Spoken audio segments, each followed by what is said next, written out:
आज हम डिस्कस कर रहे हैं oxygen family. Basically group 16 elements इनको हम बोलते हैं। यहाँ ग्रुप 16 एलिमेंट्स को डिफाइन करने के लिए एक नाम का हम यूज़ करते हैं, that is oxygen family. Basically जो पी ब्लॉक के एलिमेंट्स हैं उनको फैमिलीज़ में डिवाइड किया हुआ है। जैसे कि अभी हमने लास्ट 15th ग्रुप देखा था जिसको हमने नाइट्रोजन फैमिली के नाम से जाना। यानी इनका हेड ऑफ द फैमिली जो होता है वो होता है first element of the family, जिसके बिहाफ पे पूरे के पूरे ग्रुप को हम जानेंगे। यहाँ जो चीज़ें हम कलेक्ट करेंगे, डिस्कस करेंगे, that is introduction, occurrence of each element, general group characters, periodic trends in the period और in the group, preparation of many compounds, physical chemical properties और यूजेस, जैसे कि डाई ऑक्सीजन ओजोन हमारे पास हैं दो, एक O2 है और एक O3 है। साथ के साथ ओजोन के रेजोनेटिंग स्ट्रक्चर्स भी हम देखेंगे। क्लासिफिकेशन देखेंगे ऑक्साइड्स का। बेसिकली ये जो हमारे 16th ग्रुप के एलिमेंट्स रहने वाले हैं, इसके क्या ऑक्साइड्स हैं, उनका क्या क्लासिफिकेशन है, वो चीज़ भी यहाँ पर हम डिस्कस करेंगे।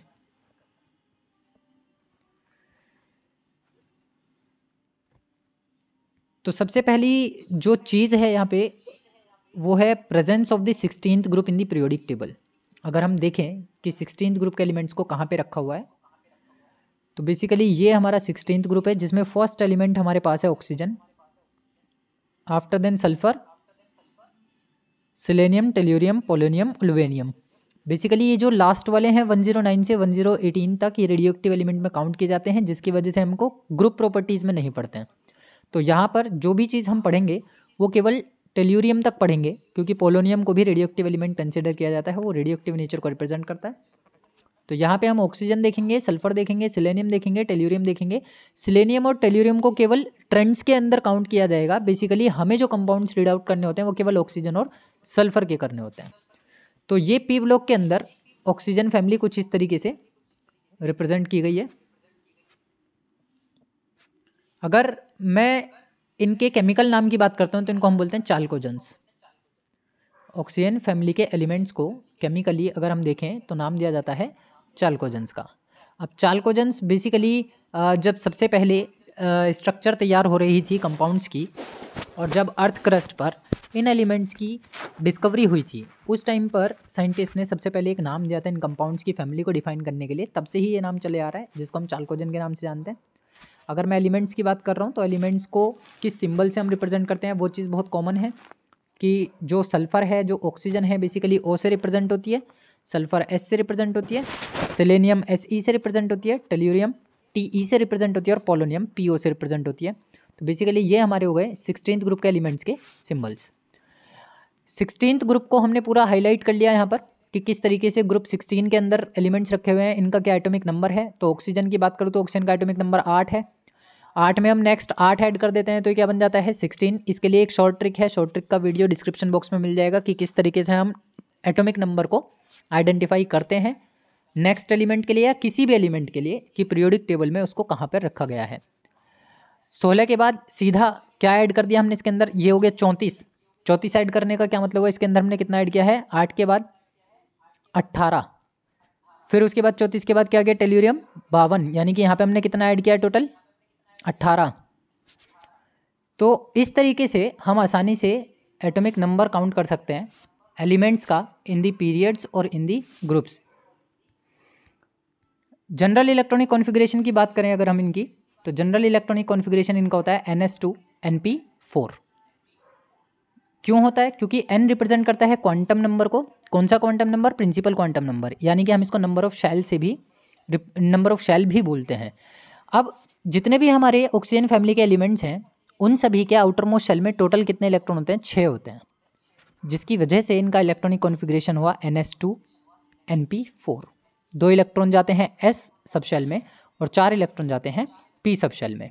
इस बिहाफ पे ये कुल मिलाकर के अपने वैलेंस शेल में 6 इलेक्ट्रॉन को कंटेन करते हैं, और क्योंकि लास्ट इलेक्ट्रॉन एंटर करता है P ऑर्बिटल के अंदर, तो P ऑर्बिटल के एलिमेंट्स का ग्रुप अगर आइडेंटिफाई करना हो तो वहाँ पर हम उस वैलेंस नंबर ऑफ इलेक्ट्रॉन्स में 10 ऐड कर देते हैं, जिसके बिहाफ पे हमें मिल जाता है इनका ग्रुप नंबर।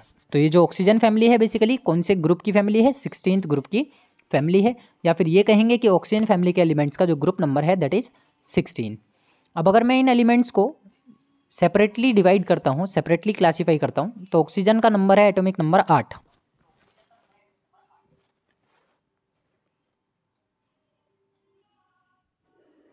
तो बेसिकली ऑक्सीजन हमारा एटॉमिक नंबर 8 है। अगर हम इसका इलेक्ट्रॉनिक कॉन्फ़िगरेशन करते हैं तो कैसा हमें ये देखने के लिए मिलता है electronic configuration, 1s2 then 2s2 then 2p4। ये हो गया हमारे पास टोटल एटॉमिक नंबर 8 का electronic configuration. Outermost shell है इसकी 2, इसका मतलब हमें मिल जाता है यहाँ से पीरियड नंबर। तो पीरियड नंबर का मतलब हो गया कि ये कौन से पीरियड का एलिमेंट हुआ, सेकंड पीरियड का एलिमेंट हुआ। इसका मतलब सल्फर थर्ड पीरियड का एलिमेंट है, क्योंकि इसका एटॉमिक जो नंबर है वो कितना है 16, और वो कितनी शेल्स को कंटेन कर रहा है, 3 शेल्स को कंटेन कर रहा है। सेलेनियम फोर्थ पीरियड का, देन टेल्यूरियम फिफ्थ पीरियड का, देन पोलोनियम सिक्स पीरियड का। तो ये जो लास्ट नंबर ऑफ शेल होती है, ये जो प्रिंसिपल क्वांटम नंबर होती है, हमें आइडेंटिफाई कराती है number of period. Number of period के बाद मुझे निकालना है इसका ग्रुप। तो पी ब्लॉक एलिमेंट का पता कैसे चलता है कि last electron enters into the p subshell, जिसके बिहाफ पे हमने ये कहा कि ये पी ब्लॉक का एलिमेंट है। और अगर लास्ट इलेक्ट्रॉन पी ब्लॉक में एंटर करता है तो वैलेंस शेल इलेक्ट्रॉन्स में आपको 10 ऐड कर देना है, जिसके बिहाफ पे हमें मिल जाएगा इसका ग्रुप नंबर। तो बेसिकली ये इसका जनरल इलेक्ट्रॉनिक कॉन्फ़िगरेशन है 2s2 2p4, जिसको हमने ये लिखा भी ns2 np4। अगर मैं सल्फर के लिए इसी को बात करता हूँ तो ये थर्ड शेल कंटेन कर रहा है, तो इसका मतलब है 3s2 3p4 होगा। सिलेनियम 4s2 4p4 होगा। ऐसे ही टेल्यूरियम 5s2 5p4 होगा। पोलोनियम में 6s2 6p4 आ जाएगा। अकॉर्डिंग टू दी वो प्रिंसिपल, जो d ऑर्बिटल होंगे और जो f ऑर्बिटल होंगे वो फिल होते हुए आएंगे, क्योंकि according to the electrons always increases in the fills into the increasing order of their orbitals या फिर एनर्जी लेवल्स। तो अवबो के रूल को फॉलो करते हुए हमें इलेक्ट्रॉनिक कॉन्फ़िगरेशन देनी है हर एलिमेंट की। इसके बाद अगर मैं अकरेंस की बात करता हूँ तो ऑक्सीजन, जिसको हम जानते हैं बहुत अच्छे से कि ये सबसे ज़्यादा परसेंटेज में अर्थ क्रस्ट पर पाया जाने वाला एलिमेंट है, जो कि एटमॉस्फेरिक एयर के अंदर भी बहुत अच्छे खासे अमाउंट के साथ प्रेजेंट होता है।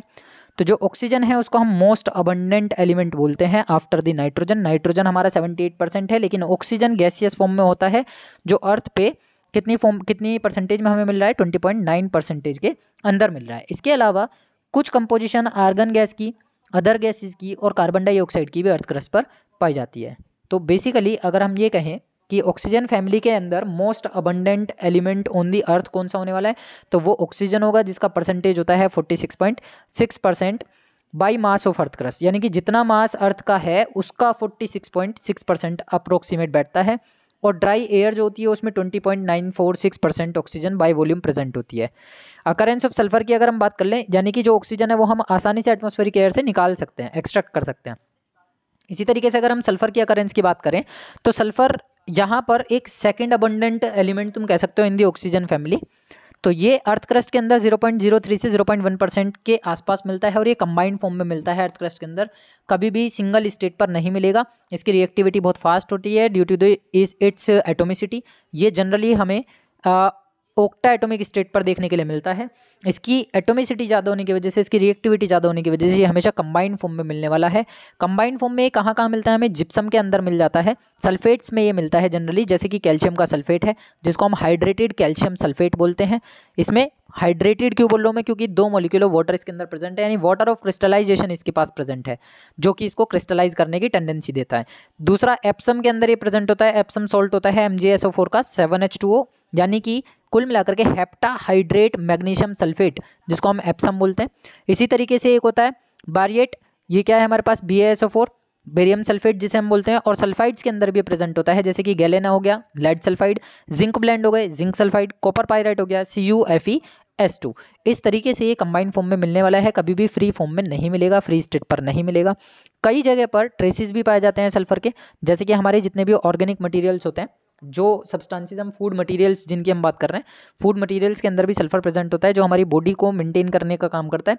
बेसिकली अगर मैं बात करता हूँ यहाँ पे कुछ वोल्केनोज भी होते हैं। वोल्केनो जब फटते हैं, जब कोई ज्वालामुखी फटता है तो उस ज्वालामुखी से बहुत सारी हार्मफुल गैसेस बाहर निकलती हैं, जिसमें एक मार्च गैस भी बाहर निकलती है जो सबसे ज़्यादा हार्मफुल होती है। उसमें कुछ परसेंटेज ऑफ सल्फर भी प्रेजेंट होगी, या सल्फाइड ओर्स बाहर निकलते हैं वहाँ से, हाइड्रोजन के सल्फाइड्स बाहर निकलते हैं जिनको हम H2S बोलते हैं। ऑर्गेनिक मटेरियल्स में जैसे कि हमारे पास डेली फूड मटेरियल में होता है एग, प्रोटीन्स होते हैं, गार्लिक है, अनियन है, मस्टर्ड ऑयल है, या हेयर, वूल, कंटेन, ये सारी की सारी चीज़ें क्या करते हैं, ये कंटेन करती हैं सल्फ़र को। इन सभी के अंदर बहुत small amount of sulphur present होता है जो हमारी बॉडी के अंदर सल्फ़र की कंपोजिशन को, सल्फ़र की परसेंटेज को मेंटेन करता है। अगर मैं नेक्स्ट एलिमेंट की बात करूँ अकरेंस की, तो उसमें आ जाता है सेलेनियम और टेल्यूरियम। ये भी बेसिकली हमें मेटल्स के साथ मिलेंगे, कंबाइंड फॉर्म में मिलेंगे। तो मेटल्स जो होती हैं वो सेलेनाइड फॉर्म में और टेल्यूराइड फॉर्म में भी पाई जाती हैं, और साथ ही अपने सल्फाइड्स और में भी पाए जाते हैं। तो इस तरीके से जो मेटल्स हैं, मेटल्स की रिएक्टिविटी पर डिपेंड करता है कि कौन सी मेटल इस सेलेनियम और टेल्यूरियम के साथ जल्दी से और आसानी से रिएक्ट कर पा रही है। पोलोनियम की अकरेंस की अगर हम बात करें तो पोलोनियम जो होता है वो एक रेडियोएक्टिव एलिमेंट है जो कि बेसिकली क्या होता रहता है, डिके होता रहता है। यानी वो अपने अंदर से अल्फा रेज को, बीटा रेज को, गामा रेज को डिके करता रहता है, या फिर अल्फा पार्टिकल्स कह सकते हो, बीटा पार्टिकल्स कह सकते हो, गामा पार्टिकल्स कह सकते हो। जैसे ही अपने अंदर से अल्फा बीटा गामा पार्टिकल्स को निकालता है तो बेसिकली ये थोरियम में और यूरेनियम मिनरल्स में स्प्लिट हो जाता है। जब ये अल्फा पार्टिकल्स को डिक्रीज करेगा, निकालेगा अपने अंदर से, तो ये थोरियम बनाएगा। जब ये बीटा पार्टिकल्स को निकालेगा तो ये यूरेनियम बनाएगा। तो इस तरीके से रेडियो एक्टिव जो एलिमेंट्स होते हैं उनकी स्टडी यहाँ ग्रुप वाइज हम नहीं करेंगे, केवल और केवल ऐसे एलिमेंट्स को यहाँ स्टडी करने वाले हैं जो कि नॉर्मल एलिमेंट्स होते हैं इन दी ग्रुप। तो नेक्स्ट इसमें अगर मैं बात करता हूँ पीरियोडिक प्रॉपर्टीज़ को लेकर के या जनरल करेक्टरिस्टिक को लेकर के, उसमें सबसे पहली जो करेक्टरिस्टिक मैं कंसीडर करूँगा दैट इज एटॉमिक रेडियाई या फिर आयनिक रेडियाई। आयनिक रेडियाई और कैटायनिक रेडियाई, या बेसिकली हम इसको दो पार्ट्स में स्प्लिट कर दें। जो एटॉमिक रेडियाई है वो एक हमारे पास होगी कैटायनिक वाली और एक हमारे पास होगी एनायनिक वाली। लेकिन क्योंकि ये नॉन मेटल्स हैं तो ये कैटायनिक रेडियाई नहीं बनाते हैं। ये कौन सी रेडियाई बनाएंगे, एनायनिक रेडियाई बनाएंगे। एनायनिक का मतलब है इनके ऊपर आता है negative charge due to the gaining nature of electrons. तो अगर मैं इस ऑक्सीजन फैमिली के एलिमेंट्स के साइज़ की बात करता हूँ, एटॉमिक रेडियाई की बात करता हूँ, तो इस डायग्राम में ये क्लियर है कि ऑक्सीजन का साइज़ सबसे छोटा है। Down towards in a group जब मैं आता हूँ तो ये साइज़ धीरे धीरे इंक्रीज होते चले जा रहा है। अब इंक्रीज होने के पीछे का रीज़न वही है जो अभी तक हम पढ़ते आए हैं। पहला रीज़न कि यहाँ पर नंबर ऑफ़ शेल्स बढ़ रही हैं। यहाँ पे नंबर ऑफ़ शेल 2 हैं, यहाँ number of shell 3, then 4, then 5, then 6। तो number of shell down towards क्या हो रही है, इंक्रीज हो रही है। तो जाहिर सी बात है जब ऑक्सीजन की स्ट्रक्चर बनेगी तो वो बेसिकली 2 शेल की होगी।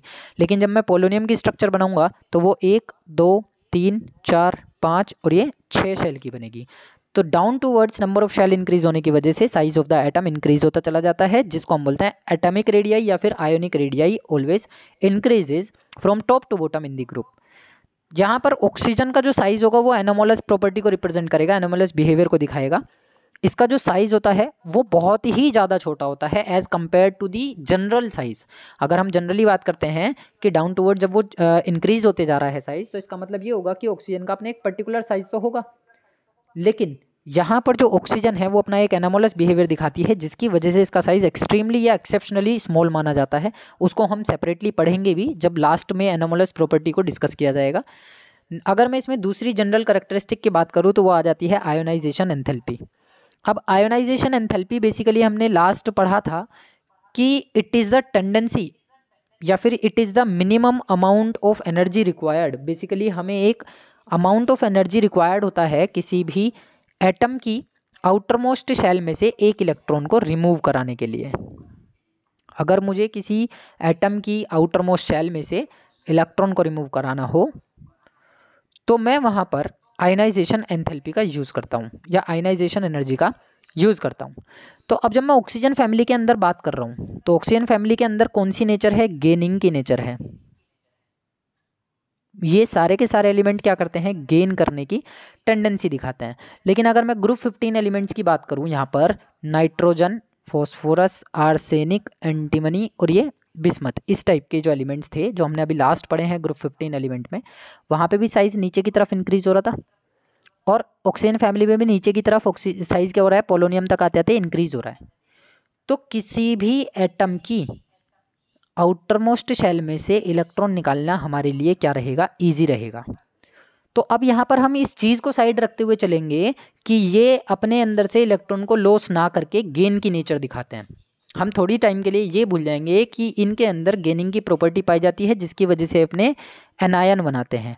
हमें केवल एक ट्रेंड देखना है, हमें केवल एक सीक्वेंस चेक करना है, इंक्रीजिंग डिक्रीजिंग ऑर्डर चेक करना है of the ionisation enthalpy for 16th group element.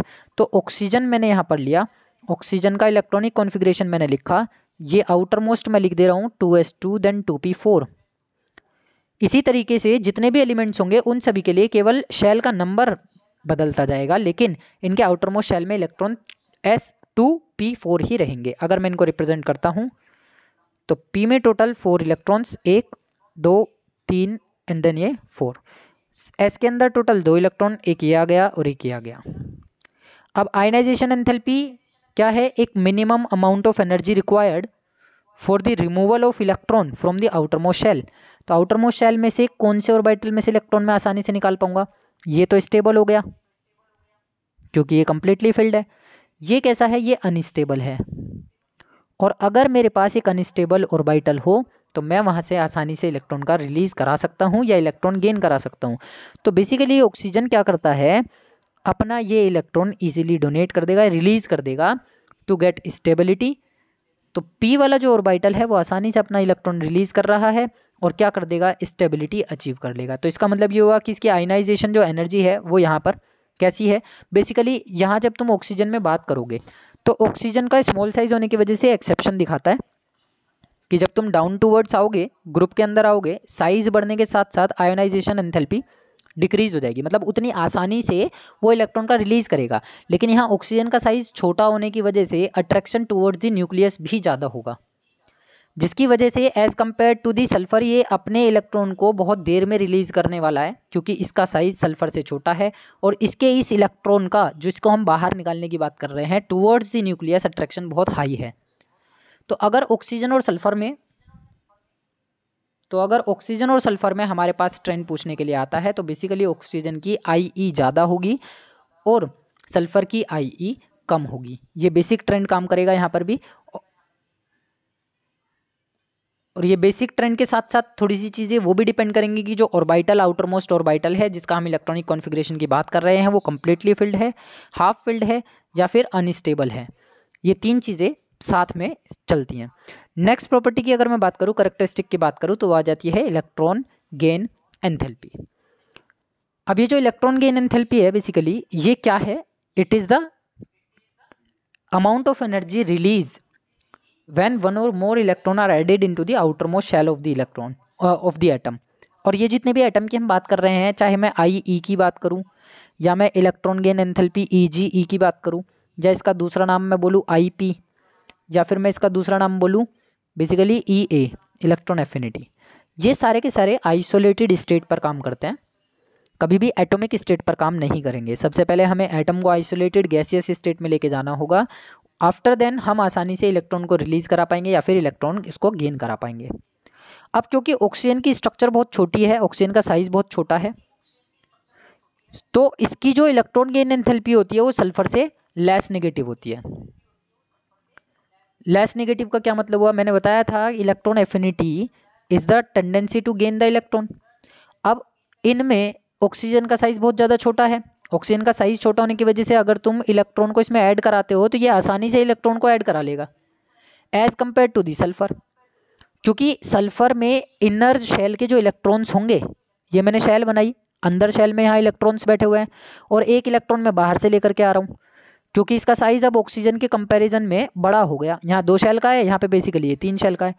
तो ये जो इनर शेल के इलेक्ट्रॉन हैं सल्फर के, वो बाहर से आने वाले इलेक्ट्रॉन को रिपेल करेंगे due to the like charge. लेकिन मैं ऑक्सीजन की बात कर रहा हूँ उसी टाइम पर, तो ऑक्सीजन का साइज छोटा होने की वजह से जो इलेक्ट्रॉन बाहर से आएगा उसका अट्रैक्शन टुवर्ड्स द न्यूक्लियस ज़्यादा हो जाएगा as compare to the repulsion between electrons and electrons. इसका मतलब ऑक्सीजन में स्क्रीनिंग इफेक्ट काम नहीं कर रहा और सल्फर में स्क्रीनिंग इफेक्ट काम कर रहा है, शील्डिंग इफेक्ट काम कर रहा है। तो ऑक्सीजन के लिए जो इलेक्ट्रॉन गेन एंथैल्पी है यानी कि जो अमाउंट ऑफ एनर्जी है वो कम रिलीज होगा, और जब अमाउंट कम रिलीज होगा तो उसको हम बोलेंगे लेस नेगेटिव इलेक्ट्रॉन एफिनिटी। और जब अमाउंट ज़्यादा रिलीज होगा, इन केस ऑफ सल्फर की जब मैं बात करूंगा तो इसका मतलब मैं उसे क्या बोलूँगा कि वहाँ पर इलेक्ट्रॉन एफिनिटी ज़्यादा निगेटिव है। इसका मतलब है कि ऑक्सीजन शोज लेस इलेक्ट्रोनेगेटिव या फिर लेस नेगेटिव इलेक्ट्रॉन एफिनिटी को मैं साथ के साथ ये भी बोल सकता हूँ कि थोड़ी पॉजिटिव इसकी वैल्यू होगी, पॉजिटिव की तरफ टेंड करेगी। लेकिन अगर मैं बात करूँगा किसकी, सल्फ़र की, तो सल्फ़र हमेशा मोर नेगेटिव इलेक्ट्रॉन एफिनिटी को रिप्रेजेंट करेगा। तो ये सीक्वेंस जो ये ऑर्डर्स में बोल रहा हूँ, ये ऑर्डर्स एग्जाम में पूछे जाते हैं इसी बेसिस पर हम क्या देखेंगे, अगले एलिमेंट्स के लिए भी इंक्रीजिंग और डिक्रीजिंग ऑर्डर देखेंगे। नेक्स्ट करेक्टरिस्टिक की बात करूँ अगर मैं, यहाँ पे आ जाती है हमारे पास इलेक्ट्रोनेगेटिविटी। तो electronegativity is the tendency to attract the electrons towards the nucleus. किसी भी न्यूक्लियस की टेंडेंसी होती है ये कि वो अपने आउटर मोस्ट शेल के इलेक्ट्रॉन्स को या किसी भी शेल के इलेक्ट्रॉन को कितनी टेंडेंसी के साथ अपनी तरफ अट्रैक्ट कर रहा है या बाइंड करके रखे हुए हैं, दैट इज़ द इलेक्ट्रोनेगेटिविटी। अब मैं बात करूँ लेकिन ऑक्सीजन फैमिली के अंदर, तो ये ऑक्सीजन साइज़ बहुत छोटा है, सल्फ़र का साइज़ उससे बड़ा है। अगर मैं ऑक्सीजन और सल्फ़र में एक कंपैरिजन ले रहा हूँ तो ऑक्सीजन का साइज़ बहुत छोटा है और सल्फ़र का साइज़ उससे बड़ा है। तो इलेक्ट्रॉन्स में जो अट्रैक्शन की टेंडेंसी होगी वो किस में ज़्यादा होगी, ऑक्सीजन के इलेक्ट्रॉन्स में कि सल्फ़र के इलेक्ट्रॉन्स में।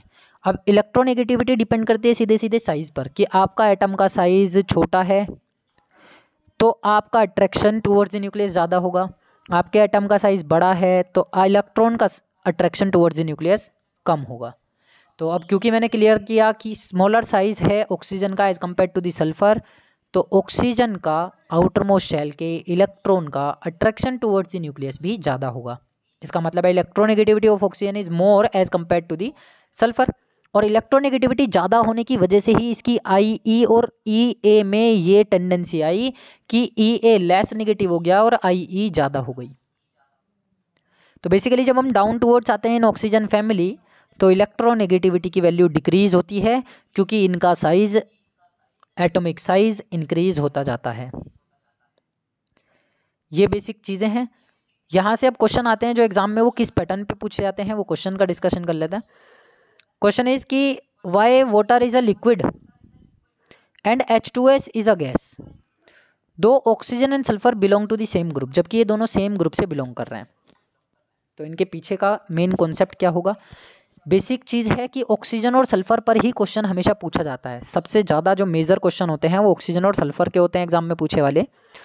तो ऑक्सीजन के लिए हमेशा याद रखना इसका स्मॉलर साइज हमेशा एक फैक्टर होगा, हमेशा एक काम करेगा हर आंसर के लिए। और सल्फर का बड़ा साइज, बेसिकली ये इनकी बेसिक कॉन्सेप्ट्स हैं जो हमेशा तुम्हारे आंसर्स को सही कराएंगे। तो अब ये कह रहा है कि वाटर जो है वो एक लिक्विड है लेकिन H2S एक गैस है। तो यहाँ पर H2O और H2S में हाइड्रोजन तो कॉमन है तो मैं इसकी तो बात करूँगा ही नहीं। ऑक्सीजन और सल्फर में मैं ये नहीं कह सकता कि यहाँ पे हाइड्रोजन बॉन्ड की खाली केवल इतना ही अगर मैं कहूँ वो सफिशिएंट नहीं होगा कि खाली हाइड्रोजन बॉन्ड की वजह से ये लिक्विड है, क्योंकि ज़रूरी नहीं है कि लिक्विड के अंदर ही हाइड्रोजन बॉन्ड बने। तो अब क्योंकि ऑक्सीजन का साइज़ बहुत छोटा है उसकी इलेक्ट्रोनेगेटिविटी क्या हो गई, ज़्यादा हो गई, इलेक्ट्रोनेगेटिविटी ज़्यादा हो गई। और जब इलेक्ट्रोनेगेटिविटी ज़्यादा होती है किसी एलिमेंट की तो बेसिकली उसके अंदर एक टेंडेंसी पाई जाती है कि वो आसानी से हाइड्रोजन के साथ अट्रैक्ट होकर के हाइड्रोजन बॉन्ड बना ले। लेकिन ऐसा कहीं भी, ये किसी भी बुक में ऐसा नहीं लिखा हुआ है कि हाइड्रोजन बॉन्ड हमेशा किसी लिक्विड के अंदर ही बनेंगे। अब हुआ क्या कि ऑक्सीजन की electronegativity is greater than sulphur पाई गई, सल्फर से उसकी इलेक्ट्रोनेगेटिविटी ज़्यादा है। इसका मतलब ये होगा कि अगर मैं इनके सामने कोई इलेक्ट्रोपॉजिटिव एलिमेंट लेकर के आता हूँ तो दोनों में से एक भूखे शेर की तरह जो अटैक करेगा हाइड्रोजन के ऊपर वो कौन होगा, ऑक्सीजन होगा। दूसरी चीज़, ऑक्सीजन का साइज़ बहुत ज़्यादा कॉम्पैक्ट है, बहुत स्मॉल है, ऑक्सीजन का साइज़ बहुत ज़्यादा स्मॉल है जिसकी वजह से यह हाइड्रोजन इसके साथ रिएक्शन करके एक कॉम्पैक्ट मॉलिक्यूल बनाएगा, बहुत छोटा मॉलिक्यूल बनाएगा, छोटी स्ट्रक्चर बनाएगा। लेकिन अगर मैं बात करूँ सल्फर की तो सल्फर का size as compare to the oxygen बड़ा है और स्ट्रक्चर थोड़ी रिजॉल्व होने वाली है, कॉम्पैक्ट नहीं है, जिसकी वजह से यह हाइड्रोजन से रिएक्शन करके एक बिगर मॉलिक्यूल तैयार करेगी। और जब मॉलिक्यूल बड़े होते हैं तो वहाँ पर लिक्विड की टेंडेंसी कम पाई जाती है और गैस की टेंडेंसी होने की ज़्यादा पाई जाती है। लेकिन अगर मॉलिक्यूल छोटे बनते हैं तो या तो वो सॉलिड की टेंडेंसी बनाएगा या फिर वो लिक्विड की टेंडेंसी बनाएगा। तो यहाँ पर जो H2O है वो एक यूनिवर्सल लिक्विड की तरह काम करता है जिसको हमें पता भी है। इसी वजह से यहाँ पे क्वेश्चन बन गया कि ऑक्सीजन जो वाटर है बेसिकली वो एक लिक्विड है और H2S जो है वो एक गैस है। रीज़न सिंपल है कि ऑक्सीजन का smaller size as compare to the sulphur due to the electronegativity of oxygen is more as compare to the sulphur. और हाइड्रोजन बॉन्डिंग की जो प्रेजेंस होगी, जो टेंडेंसी होगी वो हाइड्रोजन और ऑक्सीजन के बीच में ज़्यादा होगी as compare to the hydrogen और सल्फर, जिसकी वजह से ये लिक्विड हो जाता है और ये गैसियस फॉर्म में बनी रह जाती है। नेक्स्ट क्वेश्चन इसी में दे दिया है कि why does the stability of +4 oxidation state increases down.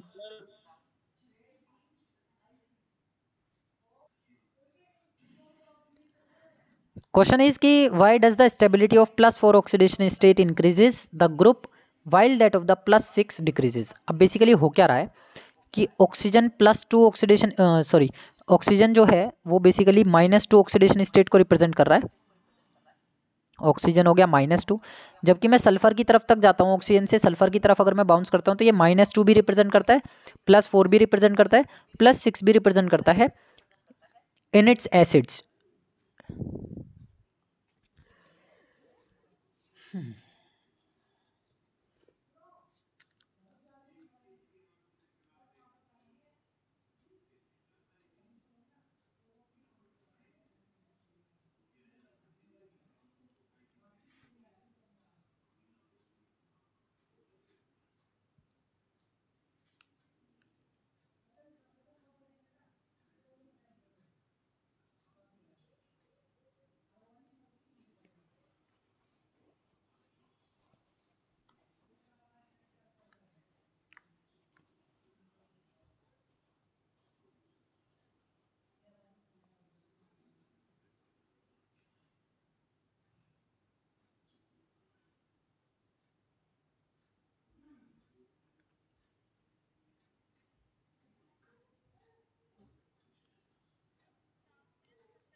Today I'm going to perform an activity of acid, base and salt. Material required to perform this activity are turmeric as an indicator, lemon that has acid, and washing powder as a base. So we have already learned third part of this chapter.